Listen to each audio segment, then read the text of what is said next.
सुधांशु जी, सबसे पहले आपसे शुरुआत करते हुए, अब 5 चरणों में तो 310 का आंकड़ा आप लोगों ने दे दिया था। जब 486 सीटों पर अब मतदान संपन्न होने जा रहा है तो बीजेपी की क्या है स्थिति? देखिए, आज शाम तक जब हमारे पास पूर्ण मतदान होने के बाद फीडबैक आएगा तो स्थिति वही है जो 5 चरणों में दिखाई पड़ा था। छठा चरण उसी प्रक्रिया के तहत उसी दिशा में आगे बढ़ता हुआ नजर आ रहा है। इसमें किसी प्रकार का कोई किंतु परंतु नहीं है कि भारतीय जनता पार्टी और एनडीए को मोदी जी के नेतृत्व में 400 पार की तरफ जनता ले जा रही है। और ये बात मैं चित्रा जी पहले भी बोल चुका हूं, इसमें कोई किंतु परंतु की संभावना नहीं है। अब आप छोटी सी बात ये देख लीजिए, ये आज का मतदान भारत के इतिहास का ऐतिहासिक मतदान है। आजादी के बाद पहली बार ऐसा मौका आया है जब गांधी परिवार ने कांग्रेस को वोट नहीं दिया है। सोचिए, यह इतिहास की कितनी बड़ी करवट की तरफ संकेत दे रहा है कि गांधी फैमिली ने पहली बार ऐसा हुआ कांग्रेस के लिए मुहर लगाना या बटन दबाना नहीं किया है। यह अपने आप में दर्शाता। और दूसरा, एक और दृष्टि से यह चुनाव महत्वपूर्ण था।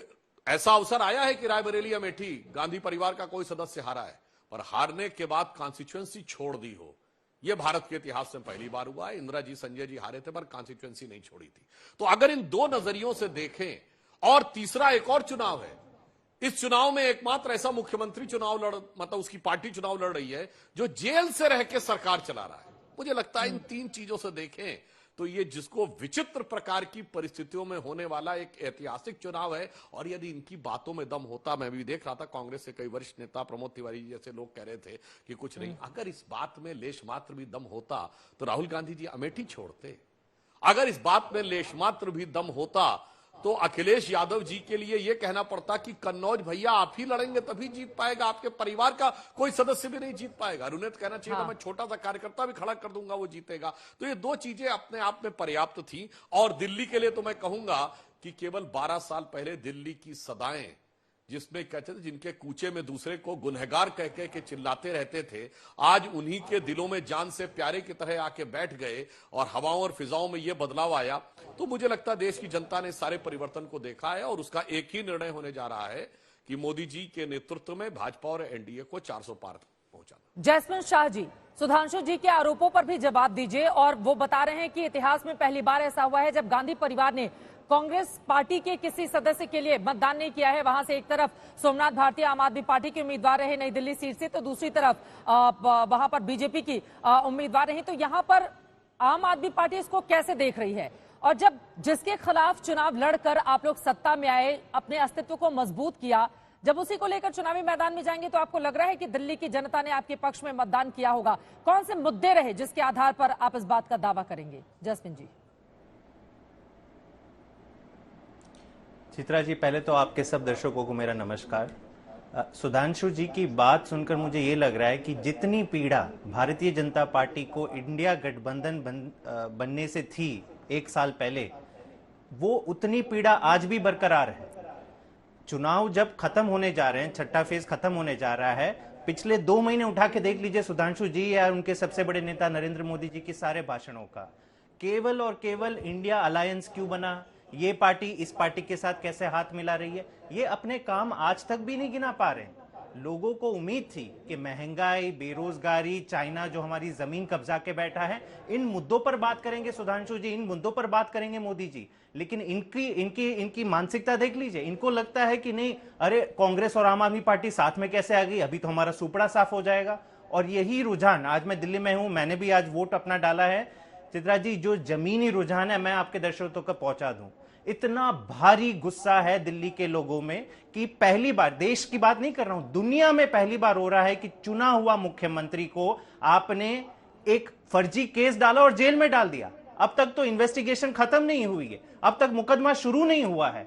तो ये जो पूरी तानाशाही का माहौल है, उसके अगेंस्ट आपने कहा कि मुद्दे क्या रहेंगे। मुद्दा, सबसे बड़ा मुद्दा है कि तानाशाही का जो कहर मंडरा रहा है इस देश के ऊपर, और खास करके दिल्ली के ऊपर, जहां पे मोदी जी ने एक्सेप्ट कर लिया है कि देखिए मैं केजरीवाल जी को चुनाव में तो नहीं हरा सकता, अब फर्जी मुकदमे डालो, जांच वांच होती रहेगी, 10 साल जेल में सड़े, लेकिन मैं केजरीवाल जी को बाहर नहीं आने दूंगा। वो तो शुक्र है सुप्रीम कोर्ट का, माननीय सुप्रीम कोर्ट का, कि उन्होंने इंटरिम बेल दी। और जिस प्रकार की ऊर्जा आपके दर्शकों ने भी देखी, आपने भी देखी चित्रा जी, कि जिस प्रकार की ऊर्जा से हर आम आदमी का कार्यकर्ता बाहर निकला, कांग्रेस के भी लोग साथ में कैंपेनिंग की, मुझे पूरा यकीन है कि 7 की 7 सीट दिल्ली में भी आम आदमी पार्टी जीतेगी। और आज जो हरियाणा चुनाव में जा रहा है, जहां पे भी आम आदमी पार्टी और कांग्रेस गठबंधन के तहत लड़ रही है, वहां की भी 10 सीट आम आदमी पार्टी और कांग्रेस की अलायंस जीतेगी। लेकिन आज इनकी दुख और दर्द मेरे ख्याल से ये नोट करानी चाहिए कि इनकी सबसे बड़ी दुख यही है कि इंडिया अलायंस कैसे बन गया। आम आदमी पार्टी आपका गठबंधन है ना यहाँ पर इंडिया अलायंस का। ठीक है, इसको दुरुस्त करते हुए सुधांशु जी 2 लाइन में, उसके बाद प्रदीप जी मैं फौरन आपके पास आ रही हूँ। आशुतोष वर्मा जी भी हमारे साथ हैं। सुधांशु जी जवाब देना चाह रहे हैं। मैं 2 ही लाइन में जवाब दे रहा हूं, बस 2 लाइन में। जैस्मीन शाह जी ने कहा कि यहां पे बड़ा गुस्सा उनको दिल्ली में दिखा, और मैं दर्शकों से कहूंगा अभी अगले चरण में पंजाब का चुनाव है, वहां गुस्सा कांग्रेस और आम आदमी पार्टी का एक दूसरे के खिलाफ दिखेगा। मतलब यहां गजब का गुस्सा दोनों साथ में लेकर जनता का दिखा रहे हैं बीजेपी के खिलाफ, और वहां पर एक दूसरे के खिलाफ गुस्सा दिखाएंगे। और जो आपने मुख्यमंत्री की बात कही, तो मैं ये भी याद दिला देना चाहता हूं, आप फर्जी केस में कह रहे हैं, केजरीवाल जी उस क्लब में शामिल हो गए हैं जो जेल जाने वाले मुख्यमंत्रियों का क्लब था। याद दिला दूं, 2009 में जब मधु कोड़ा जेल गए, 2006 में शिबू सोरेन जेल गए, 2000 में करुणानिधि जेल गए, 1997 में लालू प्रसाद यादव जेल गए, 96 में जयललिता जेल गई। सबने यही कहा था फर्जी केस है। वही शब्द है, वही पुराना बहाना, वही पुराना कारनामा और वही पुराना वाक्य, जिसके बारे में ये दहाड़ दहाड़ के चिंगाड़ चिंगाड़ के कहते थे मुझे सत्ता दो तो सबको अंदर कर दूंगा, खुद अंदर जेल में जाकर भ्रष्टाचारियों से हाथ मिला लिए। चलिए ठीक है, जसमिन जी मैं आपके पास आऊंगी, लेकिन उसके पहले प्रदीप जी जल्दी से आपके पास आते हुए, यहां पर जो वोटिंग प्रतिशत निकलकर सामने आया है 49.2%, ये दोपहर 3 बजे तक का है।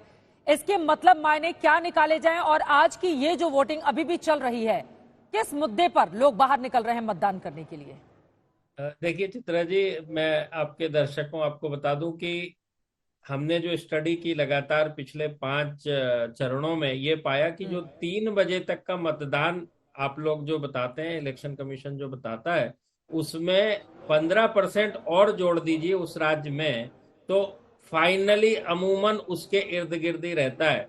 तो उसके अनुसार यदि हम देखें तो सारे के सारे राज्य, चाहे बिहार हो, दिल्ली हो, हरियाणा हो, बंगाल हो, जैसे आप बंगाल का बता रहे थे कि 70% मतदान हुआ है, बम्पर मतदान हुआ है, तो मैं आपको बता दूं कि 14 और 19 दोनों चुनाव में करीब 85% के आसपास बंगाल में चुनाव मतदान हुआ था, जो कि 15% जोड़ दें तो वो उसके आसपास ही जा रहा है। उसी हिसाब से सभी के सभी, उड़ीसा हो, उत्तर प्रदेश हो, झारखंड हो, सभी के सभी राज्यों में मुझे लग रहा है जो 19 का मतदान प्रतिशत था उसके इर्द गिर्द ही जाता दिख रहा है। ये एक बहुत अच्छी बात है। इतनी जबरदस्त गर्मी होने के बावजूद यदि ये मतदान हम 19 का हासिल कर लें, ये सब जानते हैं कि अब 19 के मुकाबले 7 करोड़ मतदाता भी बढ़ गए। तब 19 में 90 करोड़ थे, अब 97 करोड़ हैं। तो ये बहुत ही अच्छी बात है, अच्छी खबर है लोकतंत्र के लिए। मुद्दा कौन सा रहा इसके बारे में मैं आपसे आगे जानूंगी, लेकिन उसके पहले आशुतोष वर्मा जी के पास जल्दी से जाते हुए, अब आशुतोष जी देखिए, कल मैं कोलकाता में थी, अलग अलग हिस्सों से रिपोर्टिंग करने आई, वहां पर भी बड़ी प्रचंड गर्मी है, लेकिन उसके बावजूद पश्चिम बंगाल के लोग 70% से ज्यादा निकलकर मतदान कर रहे हैं दोपहर 3 बजे तक। अब उत्तर प्रदेश में उस तरह का माहौल बीजेपी हो चाहे आपकी पार्टी हो, क्रिएट क्यों नहीं कर पाई? अभी भी मतदान प्रतिशत यहां पर उत्तर प्रदेश का यही दिखा रहा है, देखिए 43.95%। और कौन सा मुद्दा है जिसके आधार पर समाजवादी पार्टी अपना दम दिखा रही है आज? आशुतोष जी। नहीं चित्रा जी, देखिए मुद्दा तो पहले दिन से ही डिसाइडेड था कि भारतीय जनता पार्टी ने कितनी भी कोशिश करी मुद्दे को टहलाने के लिए, कभी राम मंदिर पे लेके गए, कभी मंगलसूत्र पे लेके गए, लेकिन इस देश की जनता ने बहुत ही साइलेंटली और बहुत ही अच्छा चुनाव पहले चरण से लड़ा है। और मैं मानता हूं कि मुद्दा इस समय इस देश के नौजवानों का है, उनकी बेरोजगारी का है, बढ़ती हुई महंगाई का है। और अब तक के इतिहास में सबसे अच्छा चुनाव ये चल रहा है कि मुद्दे आधारित चुनाव चल रहे हैं। इस बार जनता कुछ नहीं सुन रही है। आप मंगलसूत्र बोलिए, आज तो कहीं हमने सुना कि प्रधानमंत्री ने मुजरे उजरे की बात भी शुरू कर दी है। मतलब प्रधानमंत्री की लगातार गिरती हुई जो भाषा शैली है, वो खुद बता रही है कि किस प्रकार से भारतीय जनता पार्टी में दहशत फैली हुई है, कि सबकी भाषा बदल गई है। अभी मैं सुन रहा था, भारतीय जनता पार्टी के प्रवक्ता बता रहे थे कि पहली बार ऐसा हुआ है कांग्रेस खुद को वोट नहीं कर रही। मतलब गजब हास्यास्पद है।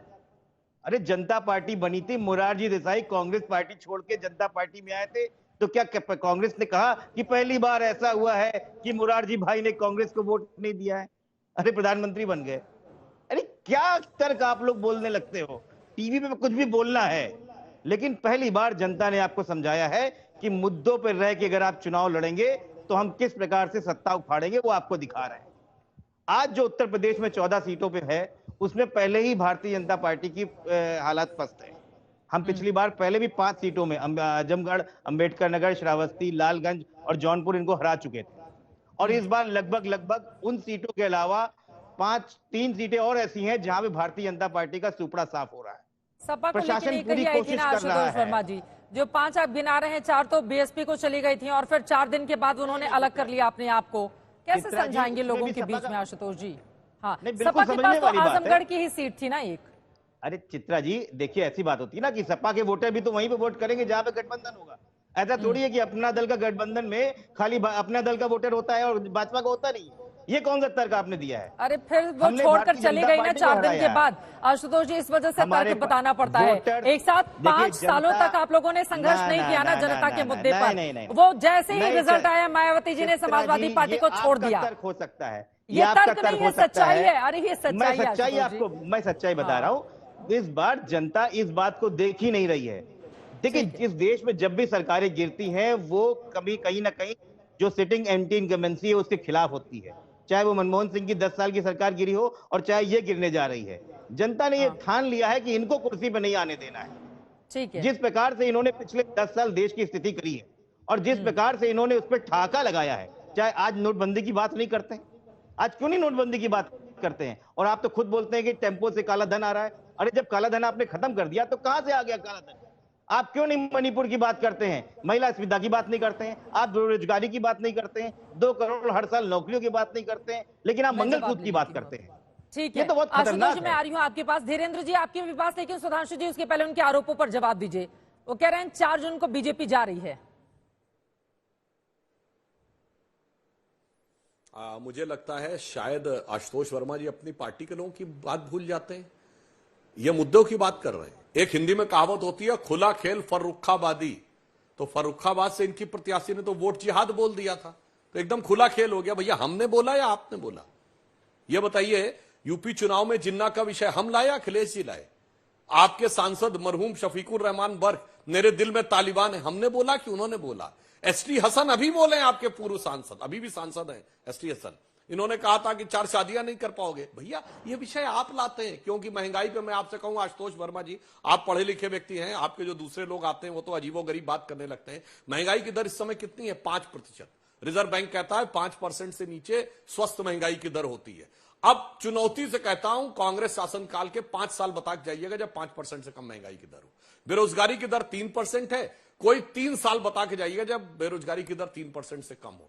तो मुद्दों पे बात करने के लिए अभी मैं बोलूंगा तो बहुत सारा समय लगेगा कि 25 करोड़ लोगों को बेरोजगारी, उस एक्सट्रीम पॉवर्टी से बाहर निकाला, 11 करोड़ घरों को शौचालय दिया, 16 करोड़ घरों को नल से जल दिया, 54 करोड़ लोगों को जनधन योजना से जोड़ा, 50 करोड़ लोगों को आयुष्मान भारत योजना से जोड़ा, 5वीं बड़ी अर्थव्यवस्था बनाया, 4था बड़ा स्टॉक चेंज बनाया, 3रा बड़ा ऑटोमोबाइल मैन्युफैक्चरर बनाया, से 2रा बड़ा मोबाइल हैंडसेट का मैन्युफैक्चरर बनाया, चांद के अछूते कोने पे पहुंचाया मान्यवर, और भगवान राम का भव्य मंदिर भी बनवाया, और अबू धाबी में भी मंदिर बनवाया। जो कहते थे राम मंदिर बनेगा पेट्रोल नहीं मिलेगा, तो यूएई के साथ कॉरिडोर भी बनवाया।